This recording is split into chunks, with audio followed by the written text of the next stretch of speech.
Hi friends, is is sorry cinema bus அப்டேட்டில் ஒரு சூப்பர்வான ஒரு அப்டேட்டோடு வந்திருக்குங்க. ஜெயிலர் செகண்ட் பார்ட் இதோடைய ஷூட்டிங் கேரளாவில் ரொம்ப விறுவிறுப்பாக நடந்துன்னு இருக்குது. ரொம்ப பரபரப்பாக காணப்பட்டிருக்காங்க அந்த டீம்.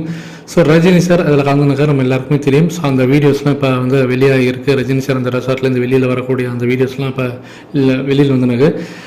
இதில் முக்கியமான விஷயம்னாக்கா, நேற்று கேரளாவுடைய ஒரு முக்கியமான ஒரு அமைச்சர் ரியாஸ்ன்னு சொல்லிட்டு அவர் வந்து ரஜினி சாரை ஷூட்டிங் ஸ்பாட்லேயே நேரில் போயிட்டு சந்தித்து பேசுகிறாரு. அவருக்கு வந்து ஒரு பொக்கேலாம் கொடுத்து பார்த்தீங்கன்னாக்கா அவங்க ரெண்டு பேரும் சந்தித்து பேசக்கூடிய அந்த ஃபோட்டோஸ் வந்து நேற்றுக்கு வந்து ரிலீஸ் ஆயிருக்கு. அவர் டைரெக்டாக வந்து ட்விட்டரில் வந்து ஒரு போஸ்ட்டு போடுறார்.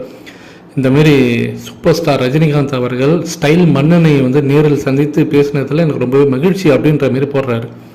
ஸோ மரியாதை தானாக தேடி வருது வந்து எப்போதுமே பாபாக்கு தான் அப்படின்ற மாதிரி எத்தனையோ ஆர்டிஸ்ட் தான் போகிறாங்க கேரளாவில் ஷூட்டிங் எடுக்கிறாங்க. ஆனால் அங்கே இருக்கக்கூடிய மினிஸ்டர்லாம் யார் வந்து நேரில் வந்து ஷூட்டிங் ஸ்பாட்டில் பார்க்குறதில்ல, ஆனால் தலைவருக்கும் வந்து பார்க்குறாங்க. இவர் யார், ஒரு மினிஸ்டர்னா பெரிய ஆளா அப்படின்னு பார்த்தீங்கன்னாக்கா அப்படி கிடையாது. இவர் யார், எத்தனை மினிஸ்டர் இருக்காங்க, ஆனால் இவர் வந்ததில் தான் முக்கியமான விஷயம். ஏன்னா இவர் வந்து கேரளா முதல்வருடைய மருமகன் இவர்.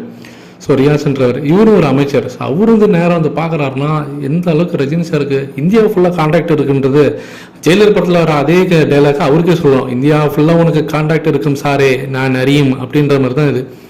ஸோ ரியல் லைஃப்லேயே பார்த்தீங்கன்னா அந்த மாதிரி தான் இருக்கிற தலைவர். ஸோ ஷூட்டிங் ரொம்ப பரபரப்பாக போயின்னு இருக்குங்க. ஸோ ஆனால் இது வந்து கொஞ்சம் ஷார்ட்டான ஷெடியூல் அப்படின்ற மாதிரி தான் சொல்கிறாங்க. இன்னும் ஒரு மேக்ஸிமம் ஒரு 10 நாள்லேயே முடிஞ்சிடும் அப்படின்ற மாதிரி தோணுது.